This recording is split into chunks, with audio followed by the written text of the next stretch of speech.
अष्टावक्र गीता प्रवचन के 16वें भाग को प्रारंभ करते हैं।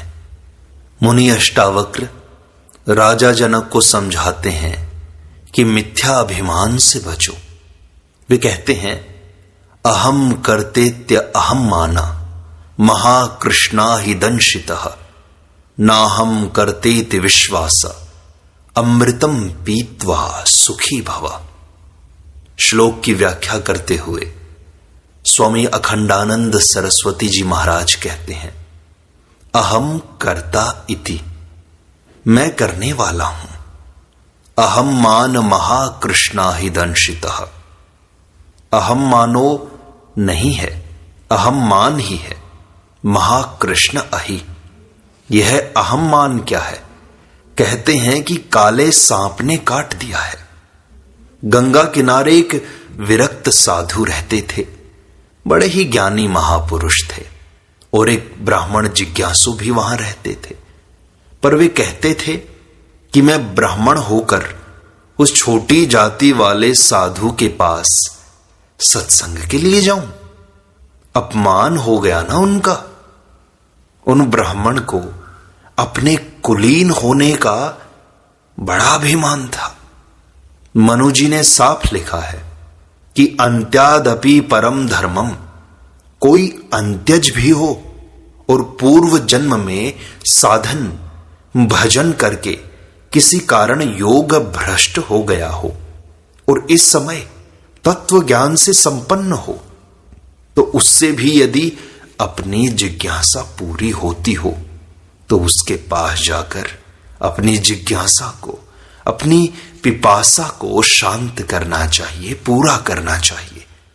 अपनी जाति का अभिमान नहीं करना चाहिए। एक बार भी एक राजा से एक बार बात हुई। मैंने पूछा कि भाई, तुम्हारे राज्य में इतने बड़े महात्मा रहते हैं, तुमने कभी उनका सत्संग किया है क्या? बोले, महाराज, हम तो छत्र चंवर लगाते हैं और सिंहासन पर बैठते हैं। हम तो केवल उसी महात्मा के पास जा सकते हैं जो सिंहासन पर बैठता हो और छत्र चंवर लगाता हो। हे भगवान, हम तो कई ऐसे आचार्यों को जानते हैं जो अपने अपने संप्रदाय के आचार्य हैं, परंतु हमारे आदि आचार्य ने कितने ग्रंथ लिखे हैं यह उनको मालूम नहीं है। उनके बारे में वे नहीं जानते, उनके सिद्धांत तक से वे परिचित नहीं हैं, उनकी प्रक्रिया को भी वे नहीं जानते हैं। अब छत्र चवर में से ज्ञान थोड़े ही निकलेगा। वह राजा पने का अभिमान खा गया। उस राजा को भला बोले कि हम इतने बड़े सेठ महाराज, हम सत्संग करने जाएंगे। अरे पकड़ लाओ महात्मा को, बैठाओ हमारे सामने। इसी को बोलते हैं ऐश्वर्य का मद। एक बार क्या हुआ कि महात्मा जी से कहा गया कि महाराज, आपका सत्संग करना चाहते हैं। तो महात्मा तो बड़े भोले भाले थे, बोले कि अच्छा चलो चलते हैं। अब वे पहुंच गए। अब प्रश्न आया कि महात्मा जी को नीचे बैठाकर सत्संग किया जाए कि ऊपर बैठाकर? तो राजा ने कहा कि नहीं, कोई बात नहीं, हमारे बराबर सिंहासन लगवा दिया जाए। बैठ गए। अब यह हुआ कि प्रश्न कौन करेगा? महात्मा जी राजा से प्रश्न करेंगे कि राजा महात्मा जी से प्रश्न करेगा? ये बेवकूफ महाराज। तो यह हुआ कि प्रश्न तो राजा साहब को करना चाहिए। तो उन्होंने कह दिया कि अगर मैंने कोई प्रश्न किया और उन्होंने मेरे प्रश्न को काट दिया, उसमें कोई गलती बता दी या वाद विवाद में मैं उनसे हार गया, तो बड़ी भारी बेइज्जती हो जाएगी। तब यह निश्चय हुआ, यह समाधान निकला कि अच्छा, राजा साहब को जो जो बात पूछनी हो वह सब दीवान को लिखवा दी जाए और दीवान साहब महाराज के सामने प्रश्न करेंगे, हे नारायण, यह राजा पने का अभिमान है। काशी में कितने ऐसे पंडित हैं जो महात्माओं के पास सत्संग के लिए नहीं जाते हैं। बोले कि हम जितने विद्वान हैं उतना यह मूर्ख क्या जाने। अब वह मूर्ख तो है, लेकिन दुख मिटाने वाली विद्या तो तुम्हारे पास नहीं है। एक पंडित जी हमारे बहुत बड़े मित्र हैं, काशी के एक नंबर के विद्वान हैं। उनका जामाता मर गया था। हमारे पास आकर बोले कि स्वामी जी, वेदांत की ऐसी कोई पंक्ति नहीं है जिसको मैं लगा नहीं सकता, और ऐसी कोई शंका नहीं है जिसका मैं समाधान नहीं कर सकता। लेकिन आज हमारा हृदय शोक से ग्रस्त है। आज इस परम विद्वान के हृदय में पीड़ा भरी हुई है। तम माम भगवान शोकस्य पारम तारयतु। हे भगवान, आप उस शोक से मुझे पार ले जाएं। आप हमको उस शोक से तार दीजिए। तो भाई, सेठ के पास दुख से बचने की विद्या है कि नहीं? राजा के पास दुख से बचने की विद्या है कि नहीं?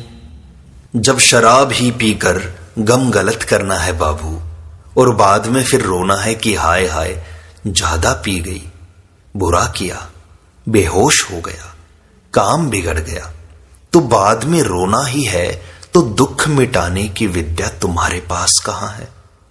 राजा के पास दुख मिटाने की विद्या नहीं है, सेठ के पास दुख मिटाने की विद्या नहीं है, पंडित के पास दुख मिटाने की विद्या नहीं है, कुलीन के पास दुख मिटाने की विद्या नहीं है।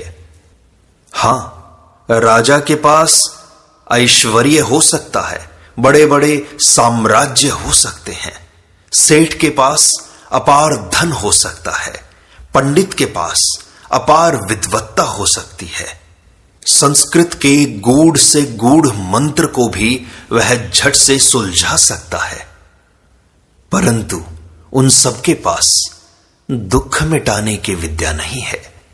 ये सब धन, पद, ऐश्वर्य, विद्वत्ता, इनसे दुख नहीं मिट सकता। यह दुख मिटाने की विद्या तो महाराज, यह उपनिषद विद्या है, ब्रह्म विद्या है, और यह संतों की विद्या है। हां, संतों के पास बड़े बड़े साम्राज्य नहीं हो सकते, संतों के पास विद्वत्ता नहीं हो सकती, संतों के पास कुलीनता नहीं हो सकती, माना, लेकिन संतों के पास एक ऐसी विद्या है जिसके लिए कुलीन भी तरसते हैं, राजा भी तरसते हैं, और सेठ भी तरसते हैं। वह विद्या है दुख मिटाने की विद्या, और इस विद्या के बिना किसी का भी काम नहीं चल सकता, चाहे कोई राज्य हो। हम लोग डरते थोड़ी ही हैं। मान लो कम्युनिज्म हो जाए तो उसमें दुखी लोग रहेंगे कि नहीं? सबको समान अधिकार दे दिया जाए तो उसमें दुखी लोग रहेंगे कि नहीं? जो दुखी होगा और वह अपना दुख मिटाना चाहेगा तो उसको हमारे पास आना पड़ेगा। हमको क्या डर है कम्युनिज्म का? हमारे पास नहीं तो हमारे भाई के पास आना पड़ेगा। अरे कम्युनिज्म में डरें पैसे वाले, जिनके पास ज्यादा पैसा है उनका पैसा बांट दिया जाएगा। हम दुख मिटाने की विद्या वाले लोग कैसे डरेंगे? संत कैसे डरेंगे? और यदि मार मार कर कहेंगे कि विद्या का प्रयोग करो तो बिल्कुल ऐसी उल्टी विद्या फूकेंगे कि और दुखी हो जाएंगे। ये मजाक की बात है। तो यह सारा का सारा जो दुख है, यह अहम भाव रूप मैं पाप पुण्य का करता हूं, यह कर्तृत्व अभिमान रूप महाकाले सांप के डसने से है, और विष को उतारने का एक मंत्र है, एक यंत्र है, मेरी भक्ति, गुरु की शक्ति। मंत्र ईश्वरो वाचा। एक क्षण में दुख को मिटा देने वाली जो विद्या है वह वेदांत की विद्या है। इस वेदांत की विद्या से मिथ्या अभिमान से बचा जा सकता है, मिथ्या अज्ञान से बचा जा सकता है और संपूर्ण ज्ञान अपने अंदर प्रकाशित किया जा सकता है। यह विद्या राजा के पास हो भी सकती है, नहीं भी हो सकती, लेकिन अधिकतर राजाओं के पास ये विद्या नहीं है।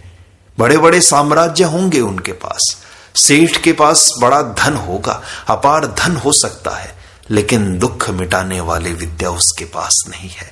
यह विद्या संतों के पास है, उपनिषदों के पास है।